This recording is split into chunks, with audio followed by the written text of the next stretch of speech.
I'm Kate Southam and I currently work for Racing Wagering WA. I work in the training coordinating team for the apprentices.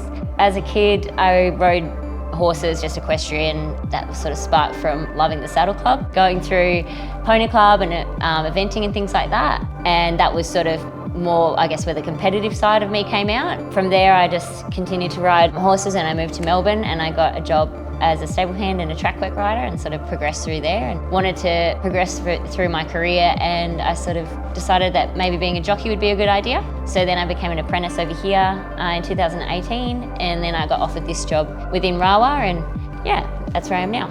It was a really great experience. I learned a heap about myself, about horses. It was tough. It is a really tough game, but it's extremely rewarding and it does make you quite resilient, and I think that's a really good aspect to have as a person. Something that is becoming much more talked about now is the difference between male and female health. So things like endometriosis and PCOS play a big part in the weight sort of side of things, and being a jockey, that is a big part of it. So things like that definitely need to be talked about more and highlighted and seen to and just kept on top of, because there's ways of managing it that can make it quite easy to deal with, but especially in weight-related sports, I think it needs to be talked about more. My advice for girls joining the sporting world would be to always remember why you started.